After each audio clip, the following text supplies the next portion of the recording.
or afternoon, I guess. It's noon now. I'm just going to wait for a few people to join us before I start. Today we're going to look at um, some affirming reflections on the identity of asexuality. So I'm going to wait for a few folks to join us, see how we're all doing on this rainy day. Richard, hello. Good to see you. It's been a while.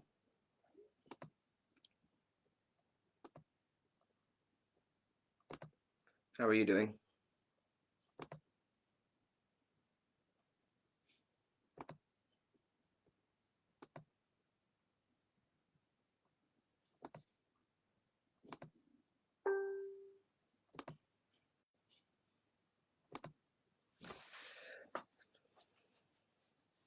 Good afternoon. Oh, good. Welcome, Richard. All right.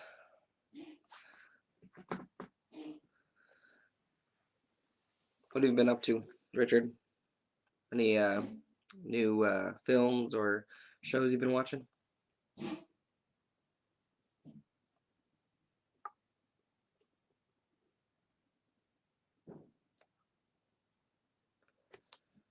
Just watching TV. Oh, that's good. Just chilling. Yeah, today's so cold and rainy. I woke up and I had to close my window. It's freezing. All right. Well, it's noon now. Welcome to the Affirming Reflections through Robertson Wesley. For those that don't know, my name is Shiloh. My pronouns are he and him, and I'm the Affirming Ministries Coordinator of Edmonton. And my position is based out of the Robertson Wesley United Church.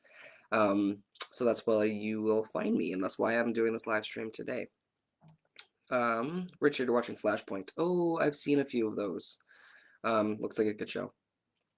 So today, I decided to do my affirming reflections on the identity of asexuality. I really wanted to do the history of Affirm United and the affirming process with Roberts Wesley. Just a lot of info that's kind of hard to find, so I'm hoping to do that next week or maybe the week after. So stay tuned for that. But today we're going to take a look at asexuality and what that means and what that has to do with the larger LGBTQ community. We're going to talk a little bit about the myths and misunderstandings of asexuality, as well as highlighting that asexuality is a sexual orientation and that there's a huge spectrum within that identity as well. So I'm going to start off with a quick poll. So if you're joining me now, you should see a little poll under the screen of my face, and you can answer whichever one applies to you. So the first question is, have you heard of asexuality before? So you can either say yes or no. It doesn't mean that you might not know the definition of it, but have you heard at least the term maybe, or anything like that? So feel free to fill that out.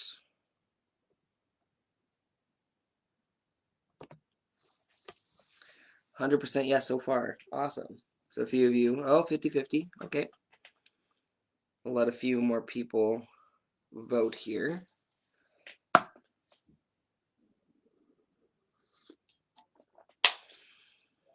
Okay. So we can end it there. So it's 75% to 25%. Awesome. So let me just publish that. Perfect. Well, that's cool. So a majority of you know what asexuality is, or at least have heard of it. And some of you have not, and that's great, and I'm glad you're here, so we can all learn together. I have one more poll here, and I'm going to publish that now. You'll see it at the bottom of your screen. Here we go. So if you have heard of asexuality, do you know anyone that is asexual that you know of? Maybe they've come out to you, or maybe it's a celebrity. So you can either say yes, no, maybe you have a thought of maybe someone you know is asexual, or maybe you yourself are asexual and you're joining here today. You can choose yourself as someone you know. So a few people maybes, a few no's, yes, someone themselves, that's great.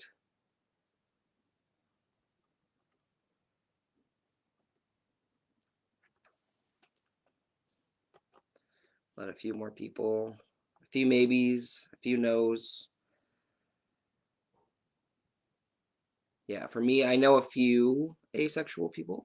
Um, and I know a few maybes. I know when I was growing up, I totally thought my sister was. Because her and I had a very different upbringing, especially when it came to relationships. So I always assumed she was, but that is no longer the case. She does not identify as asexual. And so, awesome. I'll end that there. So we have about 50-50 when it comes to the no and the maybes, and we have a few yeses here. So that's great.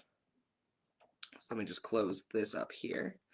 So, when we're talking about asexuality, I just want to affirm that asexuality is a sexual orientation, and it is something that we often don't hear about or discuss. And so, to start off, I'm going to define what asexuality is. So, asexuality or being asexual is someone who experiences a low or lack of sexual attraction to other individuals. They may experience romantic attraction to other individuals, but likely experienced a limited up to no sexual attraction towards others. And you'll often hear sometimes the abbreviation of the term ace. And so some people who are asexual will use the term ace to describe themselves instead. Kind of like the similarly when we talk about like trans instead of transgender. It's just like a shortened abbreviation of it. From that definition, a lot of people, from a biblical standpoint or from a religious faith background, may relate asexuality to celibacy or abstinence.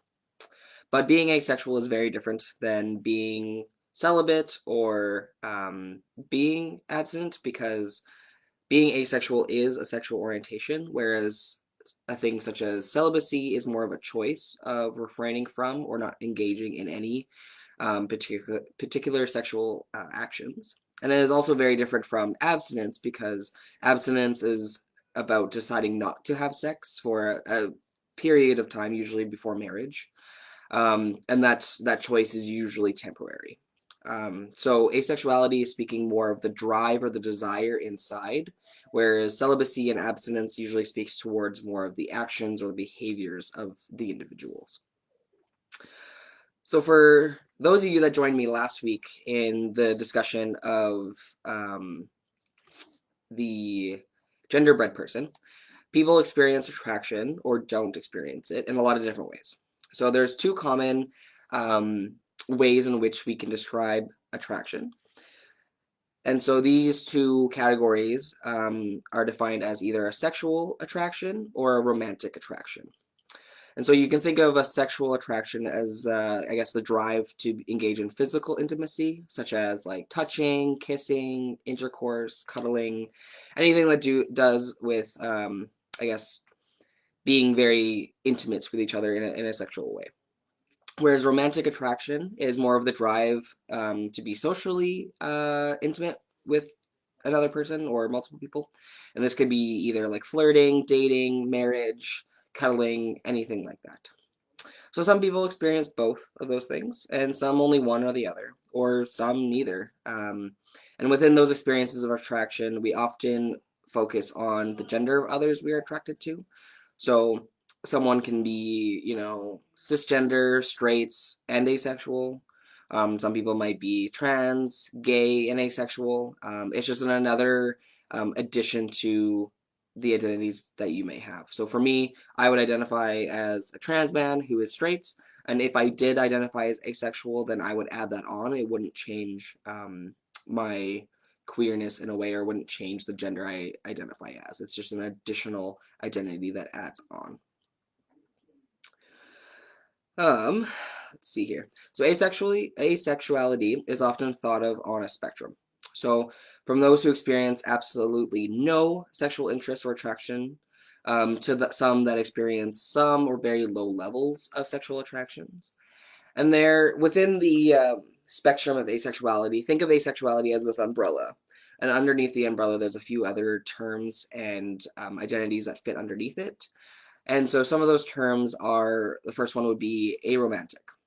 So this is kind of the partnership of asexuality. You're either asexual or aromantic or both or neither. And so aromantic is the experience of little to no romantic attraction to others. and or has a lack of interest in a romantic relationship or romantic behaviors. So being aromantic exists on a continuum from people, again, who experiences very low to no romantic attraction.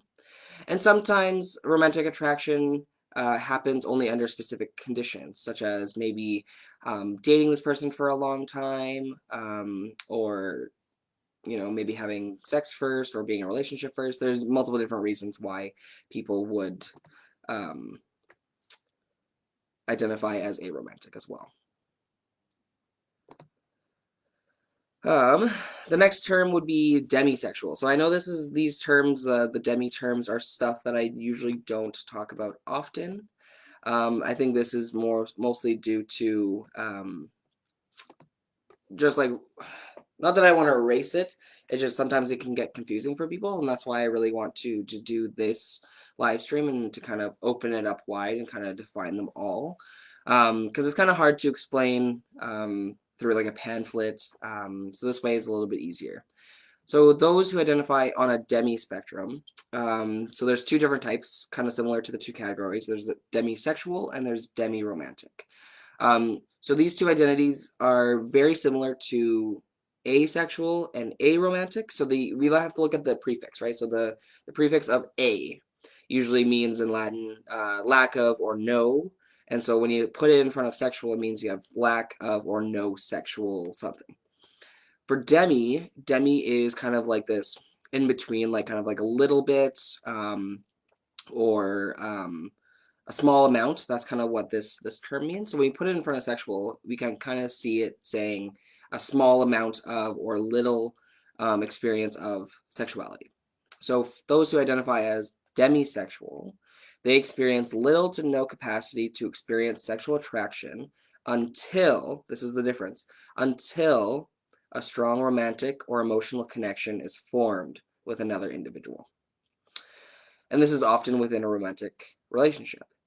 And so some people might say, well, isn't that just everyone? No, it's not. It's not just everyone. Yes, I would agree to the fact that this is how our society sees romantic attraction or sexual attraction is, dating someone for a long time, getting married, and then having sex. That is like the epitome of a Christian relationship, essentially. And so demisexual really fits in that. So it's nice to see that this desire to have that type of relationship has a term. But not everyone experiences it this way. Another term is demi-romantic. So this is kind of, again, the partnership with asexual, aromantic, demisexual. Now we're on to demi-romantic, which means little to no capacity to experience romantic attraction. And again, the biggest difference here is until a strong sexual or emotional connection is formed with another individual. And again, this is often within a sexual relationship. So that would be the difference between the two. Demisexual and demi-romantic usually sit underneath the term of asexuality, but some folks don't see it as being the same, because being asexual or aromantic is kind of a no whatsoever. There's nothing that's going to happen that makes me want to be in that. Whereas demisexual and demi-romantic have a little bit of more of a context to where they would eventually have a relationship or emotional connection with. And so that would be the difference. And so some people identify with the demi categories, and others identify with the A categories. Some other terms to be aware of. I know most of you may already know these terms. These are just basic sexual terms. So the first one is libido. I'm sure a lot of you have heard of this term. It's also known as your sex drive. This is about wanting to have sex and experience a sexual pleasure and a sexual release. For some people, it is a little like wanting to scratch an itch, right? So a lot of people have either a low libido or a high libido, and that's totally normal. It's just how your body is made. And certain things may affect the libido, such as, depression, anxiety. Sometimes medications affect it. So your libido may not stay the same throughout your entirety of your life. The next term is sexual desire. So I've been saying sexual desire a lot, and so this is the desire to just have sex, whether it is for pleasure or for personal connection, either for contraception or something else. And then the last term to kind of talk about is sexual attraction. So this is kind of where the identities focus on, and that's the finding someone sexually appealing and wanting to have sex with them. So these three terms kind of help kind of break up the myths of what asexuality is like. And so let's talk about some of the myths in the asexual community. So these myths are very harmful and hurtful to ace people. Um, like I said before, asexuality is a sexual orientation and it is legitimate as any other. And so if someone is asexual, some things to take note of is that it is not caused by a traumatic experience as a child, or it's not caused by an hormone imbalance. It's definitely not caused by a suppression of a different sexual orientation. So it's not caused by anything. It is just a natural way of experiencing the world, just like it is a natural way of being gay or being trans. It's just something that you are. It's also important to be aware and sensitive to the fact that to not ask or tell asexual individuals that their orientation or their experience of lack of sexual desire is a result of some other factor. And it's also really rude to, dismiss their asexuality because you think it might be a phase, or you think they might grow out of it, or that they haven't found the right person yet. I know these are very common comments that asexual people receive, especially if the people who are asexual are young or in their teenage years. A lot of parents or older folk may just think, yeah, you're just going through a phase, you're changing. Um, or they may feel that they cannot truly know if they're asexual or not if they've never had sex before. That is another common thing. If someone is asexual and they haven't experienced a sexual encounter, that they can't possibly know that they're asexual or anything like that, which again is a myth and is rude and just a bad thing to say, because many who are straight, gay, or queer people, we're aware of our sexual orientation or our gender, even prior to having sex with someone we're attracted to, or prior to transitioning, or any of those things. And so that is true for asexual people too. They don't have to experience a sexual attraction to know that they don't want a sexual attraction. And same as for gay people or straight people. Like, you're gay or you're straight even before dating or having sex or any of that kind of stuff. That is just a natural feeling that we get. And so that's another invalid and hurtful way to talk to someone who is asexual. People often make assumptions that if someone is asexual, they don't want to date anyone or have a romantic relationship at all. And so this is also a misconception, because some asexual people do and want and have significant others and significant relationships, and they do want, wish, and desire to be interested in forming some sort of romantic relationship with other people. Sometimes I've seen asexual people date each other, and so they have that nice romantic attraction, but neither of them want to have anything further than that, and they live happily together, which is great. There are many reasons why asexual people might want to have sex or pursue a relationship, and these are some of the examples to satisfy their libido. So asexual people, as much as they may not have a sexual desire to have sex with someone else, they may still have a libido where they want to pleasure themselves, and that is something that is very real and very human. They also want to, maybe conceive children, and that is just the way that they wish to do that. So they may have sex in order to, produce children. They may also have sex because they want to make their partner happy. So maybe they do have a romantic relationship and their partner isn't asexual. They may have sex with them because that makes their partner happy, and that's something that they have consented to and they are enjoying together. Some asexual people want to experience the physical pleasures of sex. Doesn't mean that they really want to or have the desire to, but some do want to experience it, and they do have those experiences. Some asexual people want to show and receive affection, and sometimes having a sexual relationship with someone is a way for them to get that, and that is totally okay too, and it doesn't invalidate their asexuality. And for some, sensual pleasures of sex, so they may enjoy touching or cuddling or any of those things, kissing, and that's totally okay too. And so the main theme here is that there's this idea that asexuality is a spectrum, and everyone experiences asexuality differently, and what they're willing to do when it comes to relationships or sex is totally up to them, and it's none of our business, essentially. Um, One thing I wish I could talk a little bit more about, which I might do in the future, I might write this down, is the theology behind asexuality.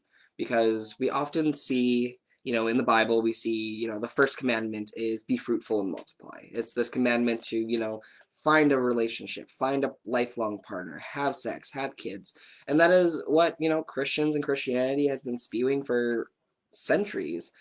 And so oftentimes asexual people get left out of the conversation because when we talk about, even LGBTQ rights, we're often talking about, marriage between two people of the same sex. We're often talking about same-sex activities. We're often talking about all these things that include sex, relationships, partners, marriage, babies, all these things. And we often don't talk about, asexuality. We often don't talk about the call or the desire of not wanting those things, and where do they fit in God's larger story. And so that's something I definitely want to pursue a little bit, and so maybe stay tuned for asexuality theology live stream later on. um, I'm just gonna end off on talking about some individuals who identify as asexual, and then if you have any questions, feel free to shoot them in the question box on the comments, and I can definitely answer them. So to end off today, some individuals who identify as asexual would be, the first one is winner of the Booker Prize and author of The Bone People. Carrie Hulim is open to questions about her sexuality. In an interview on the Herald News, she told the interviewer that there's absolutely nothing wrong with being asexual. And when she was asked about the common misconceptions surrounding asexuality, she said, quote, "The idea that asexual people can be cured. I am not sick. I am not deficient. I may not be normal, but I am thoroughly natural. I don't want any different from the way I am." End quote. She also talks about the feelings of isolation many asexual people feel, and how the AVEN, so the Asexual Visibility and Education Network forum, is helping asexuals discover that they are not alone. Another celebrity that identifies as asexual is Caitlyn Jenner. I know many of you may know of Caitlyn Jenner from when she came out a few years ago. And during her interview with Diane Sawyer, she mentioned that she was not gay and that she's never been with a man. And then when pressed about her sexuality in the interview, she just came out and said, "I am asexual." She went on to say that sexuality is who you personally are attracted to, who turns you on, male or female. But gender identity has to do with who you are as a person and your soul and who you identify with inside. So yeah, so Caitlyn Jenner identifies as asexual. Richard, I know you may enjoy this, but Riverdale. Many of you may know the new show Riverdale. And if you don't, I know many of you know the Archie comics. It's a very popular comic book. And so in 2016, the character Jughead from the Archie comics, his orientation was confirmed to be asexual in the stories of Chip Zdarsky and later Ryan North and Mark Waid for the Jughead comics as part of the new Riverdale line. So Zdarsky said that his run on the books, that the next writer can make him more discover girls or boys or both, and that's totally fine. And there has been interactions of Jughead over the decades where he has been interested in girls, so there is room to play around if someone was inclined. But for Chip, he stated that he liked a Jughead being asexual. He later tweeted that he viewed Jughead as ace and probably demi-romantic, but for the purposes of his teen years, he would be aromantic. And so now with the Archie comics, blowing up with the new show on Netflix called Riverdale. Both Riverdale fans in the asexual community and Cole Sprouse, who is the actor that plays Jughead in the TV show Riverdale, have complained of the asexual erasure in mainstream television and expressed desire to see the character's asexuality explored. However, Cole Sprouse later noted that the Jughead that Zdarsky created is the only asexual version so far. And at the time, he said that Jughead is aromantic in the classic Archie stories, which is a different thing from asexuality, but it still deserves the same attention thus far. And so, yeah, we see that a lot. We see a lot of characters who, the authors may have created them to be asexual, but for the purpose of, Hollywood and viewership and just making a story a love story, we often don't get the full identity of our characters because they're often erased to make things more watchable or enjoyable, which I think is wrong because, we deserve to have a full representation of the LGBTQ community, and those who identify as asexual or aromantic are part of that. And so we've strived so far to get, gay characters and trans characters, but unfortunately, like in Riverdale, we see, Jughead dating Betty, and that's, for me, I thought that was awful because I also, when I read the Archie comics, I definitely saw Jughead as being asexual or aromantic. He just did not have a desire and didn't date, and that was Jughead. That was who he was, and I think having that kind of representation for those who are asexual, I think, is very important. Um, well, that's all I had today on my reflections on asexuality. I hope those of you who joined today learned a little bit about asexuality.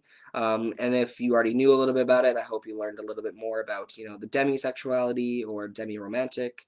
And knowing that there are some myths behind being asexual that are wrong and harmful and are shown all around our society that, being in a relationship and having sex is the best thing ever. And if you don't want to do that, then you are somehow broken, as absolutely harmful way of viewing people who are asexual. And I think we need to talk about asexuality more, especially in theology, especially in church.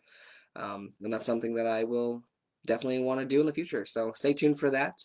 That's all I have for today for Affirming Reflections. Catch me next Monday at noon.